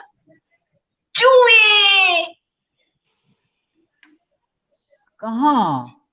तुम्हारे माथे में, तब तो तुम्हारे पेट में कीड़े भी होंगे। मैंने दोनों चीजों का इलाज जानती हूँ। मैं तुम्हारे सिर में नारियल के तेल के साथ कपूर मिलाकर लगा दूंगी और पेट के लिए दवा लाकर दे दूंगी। तुम ये बात किसी से मत कहना। कौन सी बात? यही कि तुम्हारे सिर में जुए और पेट में कीड़े। अपने उस दोस्त को मत कहना, वो सब जगह बात को फैला देगा। हाँ हाँ, कभी नहीं कहूंगा। वो वैसा ही है, सब बातें फैला देता है। बचपन में बंदर रहा होगा। मैं भी थी, खूब फैलाती थी दूध और पानी कमरे की जमीन पर। अब नहीं फैलाती, बड़ी हो गई हूं ना। तुम्हारा वो दोस्त अभी बड़ा नहीं हुआ। हाँ, वो बड़ा नहीं हुआ। कितनी पते की बात तुमने कही है। वो बड़ा हुआ ही नहीं। पर क्यों? क्या बता सकती हो? अभी बिल्कुल नहीं, आज सिर्फ कहानी। कहानी? कौन सी? वही, वही वो वाली फिर से? नहीं, दूसरी आजादी वाली। आजादी? हाँ, आजादी। शीर्षक है काली और काली को मिली आजादी। बचपन। काली एकदम काली है, हमेशा सफेद पत्थर वाली एक अंगूठी पहने रहती है, इसलिए कि वो फिर कभी आत्महत्या ना कर सके। बहुत गुस्सा आता था काली को जब तक उसकी माँ उसे घर में कैद रखती थी। एक दिन वो अपने ऊपर किरासन तेल डालकर मरने वाली थी, पर उसकी माँ ने उसे कहीं से एक अंगूठी लाकर दी। अब वो कभी भी मरने की बात नहीं सोचती। संघर्ष। काली की शादी हो गई, वो नौकरी करके बहुत खुश हुई। सर्वोत्तम राशन दुकान में सेल्स गर्ल है, पति भी एक दुकान में सेल्स बॉय है। प्यार। पति ने शाम को काली से कहा, ये घर पिंजड़ा नहीं है, जो चाहो पहनो, जहां चाहो घूमो, जो चाहो खाओ, तुम आजाद हो। आजादी। काली खुश है, काली परेशान है, काली ज्यादा खुश है या परेशान है, काली सब कुछ कर सकती है। सिर्फ उसकी 2 वर्ष की पंखुड़ी का अगले वर्ष स्कूल में दाखिला हो जाए। काली के मन में आए वही खाएगी, किसी तरह उसके पति को फिर से नौकरी मिल जाए। काली हर जगह घूमेगी, बस घर खर्च के बाद उसके पास थोड़े से पैसे बच जाए। हर समय सोचती है पंखुड़ी को कि मल्टीपर्पज गर्ल्स स्कूल में दाखिला मिल जाए। दाखिला मिल गया है। दाखिला देखती है पंखुड़ी बेलतल्ला हाई स्कूल में जा रही है। काली आजाद है। कहानी खत्म हो गई और तुलिका चुप हो गई। कहो, कैसी लगी कहानी? अच्छी, बहुत अच्छी। शीर्षक में व्यंजना है। क्या है? व्यंजना। व्यंजन।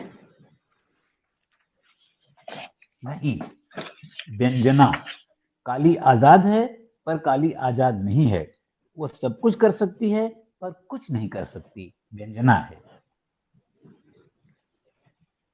नहीं समझी? मेरी नन्ही सी लेखिका इतना भी नहीं समझी? ये बुक कैद हो गई है घर और पंखुड़ी में। इस शीर्षक में व्यंजना है। एक ही बात रटे जा रहे हो, व्यंजन आए, तुम्हें कुछ भी ठीक से नहीं आता। लाओ अपना वो शब्दकोश, मैं दिखलाती हूँ तुम्हें। व्यंजना कुछ भी नहीं होता, व्यंजन होता है। व्यंजन यानी तरह तरह के खाने पीने की चीजें, जैसे खीर, गुलाब जामुन, दही बड़े, रायता, गोभी की सब्जी और पकौड़े, मालपुआ, हलवा और रसमलाई। तुमने मुझे पहले भी गलत अर्थ बताया था, आज फिर तुम कब मुझे गलत अर्थ बता रहे हो? तो लेखक कैसे बन गए? तुम्हारा नाम कहीं इसलिए तो नहीं फैला कि तुम अर्थ बदल देते हो फिर किताब खोलकर अर्थ को ठीक करते हो। तुम अगर मुझसे रोज बात करो ना, तो मैं तुम्हारी ये कमी ठीक कर दूंगी। देखो, तुमने मुझे अपना गाली गुरु तो बना लिया है, अब अगर अर्थ गुरु बना लो तो मैं तुम्हें सारी चीजों का मतलब समझा दूंगी। अच्छा, ठीक है। चलो, आज से तुम मेरी अर्थ गुरु भी हुई। पर तुम्हें एक वचन देना पड़ेगा। क्या? यही कि तुम किसी को भी मेरी वह बात मत बतलाना। कौन सी बात? वही बात, छिपा जाना। कौन सी? ठीक से समझाओ। याद करो, याद करो, वही सिर में जुए और पेट में कैंची वाली बात। नहीं तो सब मुझे गंदा आदमी समझेंगे। ठीक है, नहीं समझाऊंगी, नहीं बताऊंगी। गर्मी की छुट्टियां खत्म हो गई। इन छुट्टियों में तुलिका ने कई कहानियां लिखी। धीरे धीरे वो बदल रही थी। कई बार कई कहानियां बूढ़े को नींद में सुनाती।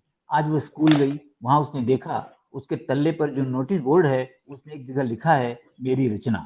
वहां लड़कियों ने अपनी कविताएं चिपका रखी हैं। तुलिका के मन में आया कि क्यों न वह भी अपनी कहानी वहां लगा दे। उसने सोचा कि अगर ऐसा करेगी तो कहीं कोई नाराज न हो जाए। वैसे भी उससे खुश रहना कौन रहता है। तुलिका ने दूसरे दिन चोरी, सूदखोरी और बू कहानी वहां लगा दी। धीरे धीरे दिन ढलने लगा और तुलिका के पास एक के बाद एक ढेर सारी प्रतिक्रियाएं आने लगी। उसकी कक्षा की लड़कियों ने कहना शुरू किया, क्यों टांगा, क्यों इसमें लिखा जाता है, क्या ये सब लिखा जाता है, जो मन में आया लिखा और उसे नोटिस बोर्ड पर भी लगा दिया। एकदम पागल है तुलिका। तुलिका को शर्म भी नहीं आती। तुलिका बदतमीज है। तुलिका ने तो हद कर दी। पूरे दिन स्कूल में यही सब चलता रहा और अंत में जो हुआ उससे ने तुलिका को रुला दिया। वही सोनल मिन्नी आई और तुलिका से अकेले में बोली, स्कूल के बाहर देखूंगी, तुम्हारी टांग तोड़ डाली तो देखना। तुलिका एक के बाद एक अनेक गालियां सोनल मिन्नी को देने लगी। बार बार गालियों को दोहरा लेने के बाद उससे समझ में आया कि वो तो अकेले खड़े होकर गाली दे रही है। सोनल मिन्नी तो कब की जा चुकी है। तुलिका का चेहरा उतरा हुआ था। रात में वो बूढ़े से मिली और बोली, अब तो पूरे स्कूल को पता चल गया कि मैं अच्छी लड़की नहीं हूँ। पहले तो मम्मी पापा दीदी मुझे गंदा कहते थे मैं गालियां देती हूँ, मैं बदतमीज हूँ, पर अब तो मेरी कक्षा की लड़कियां भी कहने लगी। मुझे हमेशा ऐसा ही होता है कि लोग मुझे गंदा कहने लगते हैं। पर तुम ही बताओ, अगर मैंने कहानी लिखी तो क्या उसे पढ़ाना नहीं चाहिए? और उसे मैंने मेरी रचना में लगा दिया तो क्या बुरा किया? जो कुछ लिखा वो एकदम सच लिखा था, उसमें कुछ भी झूठ नहीं था। तुम बोलती क्यों नहीं? मैंने तुम्हें कहा था ना कि मैंने जो कुछ लिखा है वो सब सच है, और सच को पढ़ के सोनल मिल्ली ने कहा कि वो मुझे देख लेंगी। तो देख लेने दो। क्या देख लेने दूं? देखो तो सही वो करती क्या है। वो कुछ नहीं करेंगी। वो तुम्हारा कुछ नहीं कर सकती। तुम तो बहादुर लेखिका हो। वो तो मैं हूँ।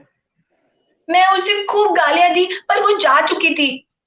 पर तुलिका, हम क्या वो मुझे कुछ नहीं कहेंगी? अगर उसने मुझे पकड़ लिया तो क्या मैं उसे प्रधानाध्यापिका के पास लेकर जाऊं? मैं उसकी टांग तोड़ दूंगी। साली कुत्ती, समझती क्या है अपने आप को?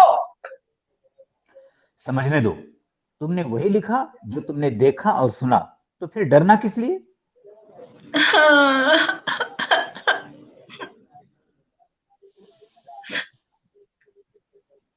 अब क्या हुआ। मम्मी ने मुझे बहुत डांटा। बोली ऐसी वैसी बात कहोगी लिखोगी तो यही होगा। ये भी बोली कि देखना वो लड़की तुम्हें छोड़ेगी नहीं। बड़ी बनती हो सच लिखने वाली, जब थप्पड़ पड़ेगी ना तो मैं बचाने के लिए नहीं आऊंगी और फिर लिखना विखना सब भूल जाओगी। मम्मी तो मेरी कलम और कॉपी भी उठा कर लेकर चली गई। नहीं नहीं, मम्मी को ऐसा नहीं करना चाहिए था। घर में मुझे कोई प्यार नहीं करता, स्कूल में भी अब मुझे कोई प्यार नहीं करता। मैं कहाँ जाऊं? मत घबराओ, सब ठीक हो जाएगा। अब तो तुम लेखिका हो गई हो। एक बात बताओ, ये ऐसे क्यों है? क्यों ये एक दूसरे को प्यार नहीं करते? मैं थोड़ी ना कहती हूँ कि मुझे गाली मत दो, वो भी मुझे साली कुत्ती कमीनी कहे। थोड़ी का मुझे यहाँ बिल्कुल अच्छा नहीं लगता। यहाँ यहाँ मतलब कहाँ। घर में, स्कूल में, मैं ना कहीं चली जाऊंगी। कहाँ चली जाओगी। मैं नहीं जानती। क्यों चली जाओगी। तुम सबसे प्यार करो, सबको प्यार करना सिखाओ। मुझे क्या पड़ी है सबको प्यार करना सिखाने की? मुझे पता है यहाँ कोई भी अच्छा नहीं है, सब खराब और गंदे लोग हैं। गंदा तो मुझे भी सब कहते हैं, पर बोलो, तुम मुझे गंदा मानती हो। नहीं ना। उसी तरह ये लोग भी गंदे नहीं हैं। तुम अगर सबसे बात करो तो वे सभी तुम्हारे दोस्त हो जाएंगे। फिर तुम वहां रह सकोगी। नहीं, कभी नहीं। ऐसा कैसे हो सकता है? वो कभी भी मेरे दोस्त नहीं बन सकते हैं। तुम तो उन लोगों से एकदम अलग हो। तुमने इतनी अच्छी कहानी लिखी है। वो कहानी उन लोगों पर है तो वे पढ़ेंगे भी। पढ़कर दो ही बात कहेंगे, खराब लगी, अच्छी लगी। तुम्हारी सहेलियों ने तुम्हें यही कहा ना कि खराब लगी, तो अच्छा ही हुआ। इस तरह वे तुमसे बात करने लगी। वे लड़कियां भी जिनको तुम नहीं जानती थी। इस तरह तुम सारी लड़कियों को जानने लगी। अब तुम ऐसी कहानी लिखना जो उन सबको अच्छी लगे। मैं उन्हें अच्छी लगने वाली कहानी क्यों लिखूं? मैं तुमसे ऐसा नहीं कह रहा, मैं यह कह रहा हूं कि तुम्हें उनसे प्यार करना है। प्यार? उनसे? कभी नहीं। अब मैं कभी कहानी नहीं लिखूंगी, कभी भी नहीं लिखूंगी। ऐसा कहकर तुलिका चुप हो गई। इन दिनों तुलिका में बहुत बदलाव आ गया। वो चुप और शांत नजर आती, न जाने कैसे बड़ों जैसी बातें करती। इन दिनों न ही बूढ़ा तुलिका के सपने में आया और न तुलिका बूढ़े से मिलने को मचली। उसका जी इस बात से घबराता रहता कि कहीं सोनल मिलनी उसके सामने न आ जाए। वही हुआ जिसका डर था। कल सुबह सुबह तुलिका के पास आई। उसके हाथ में गुलाब के फूल थे। तुलिका के पास जाकर उसने कहा, मैंने गूथ बस मेरी चाची की लड़की रीता को उल्लू बनाने के लिए रखा था। मरा है। मैं तो तुलिका सोनल को देखती रह गई। सोनल मिली मुड़ कर जाने लगी तो तुलिका ने पूछा, ये गुलाब? सोनल मिली बोली, रीता के लिए, उसका जन्मदिन है, तुम्हें चाहिए तो तुम ले सकती हो। तुलिका बोली, नहीं नहीं नहीं, मुझे ही दे दो। और सोनल ने जबरदस्ती उसे गुलाब दे दिए। तुलिका अपनी कक्षा में गई। पहले पीरियड में अध्यापिका नहीं आई। किसी लड़की ने आकर कहा, आज तुम लोगों की अध्यापिका नहीं आएगी, तुम लोगों से एक निबंध लिखने को कहा गया है। शीर्षक है मेरा विद्यालय। तुलिका ने जैसे कुछ सुना ही नहीं, अपने में खोई रही। कॉपी निकाली, शीर्षक लिखा, गुलाब के फूल। गुलाब बहुत सुंदर होते हैं। गुलाब देखकर हम किसी से भी दोस्ती कर सकते हैं। उसकी सुगंध से मन अच्छा हो जाता है। निबंध तुलिका ने पूरे पन्नों में लिख डाला। पूरे दिन उन गुलाबों को सहेजती रही और घर आकर उसने वो गुलाब मम्मी को दे दिया। मम्मी ने अचरज किया, गुलाब? तुलिका बोली, हाँ गुलाब। तुलिका बूढ़े के पास गई, बोली, मैं अपने रहने वाली जगह को गुलाब बना सकती हूँ। मैं सबको गुलाब देना चाहती हूँ, महकते हुए सुंदर गुलाब, वैसे ही जैसे सोनल ने मुझे दिए है। उस बूढ़ा खुश हुआ। उसे अचरज हुआ कि वो सोनल उसे कब और कैसे फूल दे गई। तुलिका ने बूढ़े से पूछा,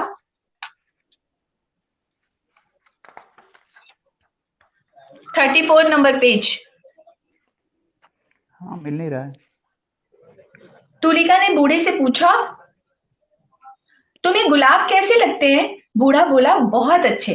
तब तुम्हें उसे अपने कुर्ते में लगाना चाहिए, क्यों नहीं लगाते? तुम्हें नहीं मालूम, गुलाब की बहुत सुंदर माला बनती है। जब उसे पहना जाता है तो हर जगह से खुशबू आती है, हाथ से, पांव से, सिर से, सब जगह से। देखो, मैं ढेर सारे गुलाब लाई हूँ, हम दोनों इसकी माला पहनेंगे। बूढ़ा बोला, माला बनाएगा कौन? मुझे कहाँ आता है माला बनाना, माला तुलिका को भी नहीं आता। माला बनाए ओ माला बनाए माला बनाएगा कौन? मुझे कहाँ आता है माला बनाना, तुलिका को भी नहीं आता। उसने कहा, ऐसा करो, एक फूल तुम कुर्ते में लगा लो, एक मैं अपने बालों ऐसा में। करो, एक फूल तुम कुर्ते में बूढ़ा लगा बोला, लो और एक मैं अपने बालों में। ठीक है, यह एक फूल मेरी लेखिका के नाम का। ये एक फूल मेरे बूढ़े के नाम का। मेरी इतिहास की अध्यापिका रोज अपने जोड़े में फूल लगाकर आती है, वो किसके नाम का लगाती होगी? उसी के नाम का, जो गंदा भी होगा और अच्छा भी होगा। अचानक दोनों एक साथ एक दूसरे के गाल के पास अचानक दोनों हाथों एक में साथ अंजलि दूसरे के बनाकर, गाल के पास हाथों की अंजलि बनाकर लगाई और कहा, गुलाब झर रहे हैं। गुलाब झर रहे हैं। मैं गुलाब मैं का फूल गुलाब उसे का देना फूल चाहती हूँ। किसे? उसे ही। कौन? प्रियंका दास? नहीं तो अग्रवाल अंकल? नहीं तो क्या दादा दादी को? वे तो मर चुके। नहीं फिर मम्मा मम्मी पापा या दीदी को? नहीं नहीं बता पाए, हार गए। हाँ बाबा, हार गया। अब तुम ही बताओ। तुम्हारे मुकुल को, उस बंदर दोस्त को जो बात फैला देता है।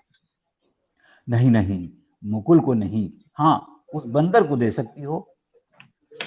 क्यों? मुकुल को क्यों नहीं? उसे मैं दे दूंगी। नहीं, एकदम नहीं, मैं उससे बात नहीं करता। उसका तुम्हारे अलावा भी कोई दोस्त है क्यों नहीं, बहुत हैं, दर्जनों। पर एक बात कहूं, कोई नहीं। तब तो वो बहुत अकेला है। हाँ, तो तुम्हें उसे अकेला नहीं छोड़ना चाहिए। पर वो है ही इसी लायक। मैं उसे एक फूल दूंगी, तुम भी दोगे, बोलो, दोगे ना? बूढ़े ने तुलिका को देखा। उसका चेहरा उसे भोला और सच्चा लगा, एकदम गुलाब के फूल की तरह कोमल और सुंदर। वो उसे आहत करना नहीं चाहता था, बोला, हाँ, दूंगा। तो फिर मैं तो फिर चलूं? मैं चलूं? मुझे भी तो मुकुल को फूल देना है। ऐसा कहकर तुलिका ने करवट बदली और करवट बदलते ही उसके कानों में मम्मी के स्वर पड़े। मम्मी कह रही थी, तुलिका उठो, तुलिका तुलिका उठो, बहुत देर हो गई, बहुत तुलिका देर हो गई। तुम कोई बच्ची नहीं हो, अपने आप उठा करो। तुलिका हड़बड़ा कर उठी। आंखें खोलते ही खिड़की के सामने खोलते ही ऊंचे ऊंचे पेड़ों के घने पत्तों से छनकर आती सूर्य की किरणें उसकी आंखों पर पड़ी और आंखें चौंधी आ गई। तभी याद आया, बूढ़ा वो कहीं चला गया है। वो बूढ़े को तलाशने लगी। धन्यवाद। जी, बहुत बहुत शानदार, अद्भुत, मजा आ गया सचमुच। आप दोनों का एक बार पुनः आभार व्यक्त करता हूं इतनी सुंदर प्रस्तुति के लिए। और जिस तरह से यह कहानी आरंभ होती है और इसका पूरा विकास होता है और जितने पेचोखम इस कहानी में आते हैं, वह निश्चय ही एक कहिए कि कहीं ना कहीं एक बड़े ही अंतर मन को बड़ी सहजता से अ, अभिव्यक्त करने की लेखकीय कोशिश है। यह कहानी जितनी आसान दिखती है उतनी आसान नहीं है। इसमें ऐसी कितने कितने ऐसे बदलाव हैं, तमाम तरह की चीजें हैं। सपने में जिस तरह से बातें हो रही हैं और एक सहज लड़की जो बिल्कुल कॉमन सेंस की बात करती है, वह कैसे एक एक कर जो उसके अंदर के जो बदलाव हैं, जो उसकी एक गहन अनुभूति है और जो उसके भीतर का जो आक्रोश है, वह सब क्रमशः कैसे नियंत्रित होता चला जाता है, दोस्ती से, अपनत्व से, समझदारी से। और आप दोनों ने जिस तरह से तुलिका का और बूढ़े का वह रोल अदा किया है, वह अद्भुत है। हमारे साथ तमाम लोग जुड़े हुए हैं। अलका सराबगी जी जुड़ी हुई हैं, आप दोनों को बधाई दे रही हैं अलका सराबगी जी। हमारी तरफ धन्यवाद अलका जी। और बहुत बहुत आभार आप सबका जिन्होंने सुना। जी, शर्मिला जालान जी जुड़ी हुई हैं, उनकी भी प्रतिक्रिया आ रही है। वे लिख रही हैं कि इतने वर्षों के बाद कहानी का ऐसा प्रभावशाली पाठ सुनकर मन भर आया। अस्मिता, आपको बहुत प्यार। आदरणीय सत्यदेव त्रिपाठी जी को बहुत प्रणाम। बहुत बहुत स्नेह आपको। और आभार एक आपको भी, इतनी अच्छी एक कहानी भाव लिखी है आपने। हाँ, जी बिल्कुल। और उदय भानु पांडे जी की प्रतिक्रिया आ रही है कि 2001 जुलाई में जब मैं अपनी बच्ची का पुणे में एडमिशन कराकर लौट रहा था, हावड़ा जंक्शन बागर्थ में यह कहानी पढ़ी और संपादक को पत्र लिखा। मेरी समीक्षा भी छपी थी। सच है, the text does not exist. और इस तरह से डॉक्टर मधु शुक्ला जी हमारे साथ जुड़ी हुई हैं, उन्हें भी यह पाठ और यह कहानी अच्छी लगी। और तमाम लोग इस कहानी के साथ बने रहे। स्मिता शर्मा जी लगातार हमारे साथ बनी रही। Wonderful scene creation by Satyendra Tripathi ji and Asmita ji. Sanjay Gautam हमारे साथ जुड़े रहे, उन्हें भी यह पाठ काफी रोचक और प्रभावी लगा। इसी तरह से स्मिता शर्मा जी की कई प्रतिक्रियाएं हैं जो हमें मिलती रही। निर्मला सिंह जी हमारे साथ जुड़ी रही और तमाम लोग जो है हमारे साथ बने रहे। मित्रों, यही एक कोशिश रही कि किस तरह रंगमंच और कहानी का जो यह अपना एक बेहद अपनत्व भरा रिश्ता है और विभिन्न जगहों पे प्रस्तुतियां होती रही हैं, तो इस स्तंभ के माध्यम से कुछ ऐसी कोशिश की जाए कि उन यादों को हम फिर से ताजा कर सकें। आप लोग आज समय निकाल कर आए, सचमुच अच्छा लगा। सुप्रिया यादव, अशोक कुमार ठाकुर, कमलेश वर्मा, शिवदयाल जी, मधु कांकरिया जी, पूनम सिंह जी और तमाम लोग जुड़े हुए हैं। मधु शुक्ला जी की एक और प्रतिक्रिया, त्रिपाठी सर जी को तो कई बार सुना है, वे सदैव अच्छा बोलते और लिखते हैं, पर अस्मिता जी को पहली बार सुना और अच्छा लगा। स्मिता तो जी मित्रों, लग जाएंगी, मैं कब अच्छा लगूंगा।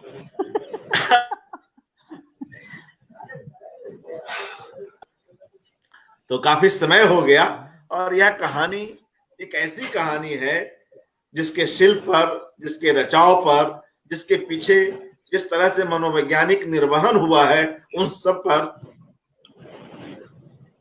काफी देर बातचीत की जा सकती है। मगर कल हम उस अवसर पर, कल जब इस कहानी पर परिचर्चा होगी, तब हम इन बातों को लेंगे। और आज दो हमारे जो अभिनेता हैं, सत्यदेव त्रिपाठी जी और अस्मिता जी, ये लोग भी जुड़ेंगे, विजय जी जुड़ेंगे, शर्मिला जालान जी जुड़ेंगी, और हमारे एक और साथी जो हैं वे भी जुड़ेंगे। तो यह कहानी कई जगहों पे वंचित हुई है और बहुत लोगों ने उसे प्यार दिया, सराहना दी, तो उन सब पर बात होगी। आज मुझे लगता है कि हम लोग, चूंकि समय भी हो गया है, तो इस कहानी पर जो चर्चा है वह कल के लिए रखेंगे। और जाते जाते मित्रों, यह जो कहानी विभिन्न अन्य संकलनों में आई है, उसकी हम एक झलक देखते चलें।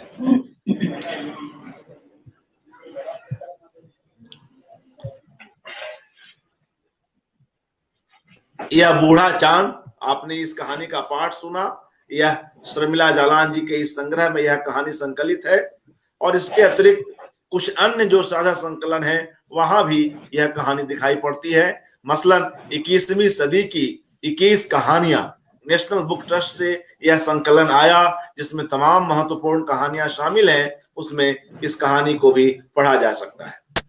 इसी तरह नई सदी और नई कहानियां, मृत्युंजय पांडे के संपादन में जो पुस्तक आई, उसमें भी इस कहानी को रखा गया। और यह जो कथा देश एक बड़ा उपक्रम लोगों के बीच आया, कई खंड आए, तो कथा देश के इस युवा कहानी चतुर्थ के खंड में भी यह कहानी रखी गई। तो इस तरह से यह कहानी अपने आप एक ऐसी जगह बनाती चली गई जिसकी यह हकदार रही। तो मित्रों, मुझे लगता है कि आज की यह कड़ी यहीं पर विराम ले। आप लोग कुछ कहना चाहें जाते जाते? त्रिपाठी जी, अस्मिता जी। बहुत अच्छा लगा, आप लोगों को आभार कि आपने ऐसा सत्र शुरू किया, हमें आपने बुलाया, बोलने का मौका दिया। बहुत दिनों बाद हमने फिर से कहानी पढ़ी। मेरे से 15 साल तो हो गए थे हमें मेंशन बंद किए, फिर से वो जीवंत हो उठा। कल हमने अभ्यास भी किया था, तब भी बहुत अच्छा लगा था। और मैं बताऊं कि अभ्यास ज्यादा अच्छा हुआ था कल। अभ्यास एक्चुअली हुआ नहीं था, लेकिन हाँ, आज हमने अभ्यास, ऐसा लगा कि आज हमने अभ्यास किया है। अभ्यास किया है। जो भी है, बहुत बहुत आभार आप लोगों का। जी। अस्मिता जी जी, अच्छा मैं लगा यही कहना चाहूंगी, मैं सभी दर्शकों को जिन्होंने अपना वक्त दिया और सुना, मैं उन सबका आभार, क्योंकि हम पढ़ने वाले लोग हमेशा चाहते हैं कि सुना जाए। और खास तौर से मैं जब पढ़ रही थी तो मुझे कोई दिख नहीं रहा था, तो मेरे लिए बहुत जरूरी है कि लोग दिखे। तो बाद में पता चला कि हाँ, लोग थे और सुन रहे थे, तो इससे एक अच्छा बूस्ट मिलता है, तो अच्छा लगा। और सभी लोगों का दिल से बहुत बहुत आभार। हमें बहुत अच्छा लगा कि इतने सालों बाद उस किरदार को पढ़ा। शर्मिला जी ने कहानी लिखी, इतनी खूबसूरत है कि पढ़ने में वापस से उतना ही मजा आया। एंड थैंक यू इस प्लेटफॉर्म को जिन्होंने हमें मौका दिया। आभार दिल से। जी, शुक्रिया अस्मिता जी।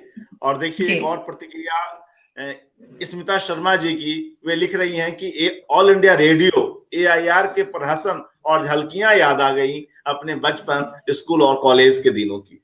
तो जब इस तरह का एक जीवंत पाठ होता है तो सचमुच मजा आ जाता है।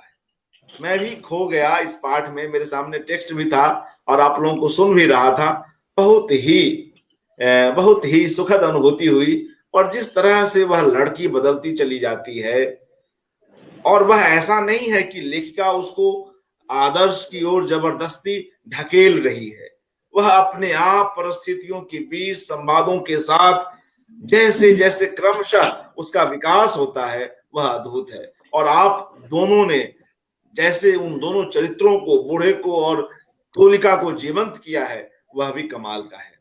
आप दोनों का आभार, तमाम मित्रों का शुक्रिया जो आज जुड़े, जिनकी प्रतिक्रियाएं मिली। मित्रों, कल इस कहानी पर परिचर्चा है जिसमें हमारे तमाम साथीगण उपस्थित होंगे। आप सभी कल भी उपस्थित हों, हम यही चाहेंगे। और ये सभी लोग, हमारा आज का यह पैनल और कल कुछ जो हमारे नए पैनल हैं वह सब भी हमारे साथ रहेंगे। विजय कुमार जी, प्रमोद सचान जी, शर्मिला जालान जी, अस्मिता जी, सत्यदेव त्रिपाठी जी, ये सब कल भी रहेंगे।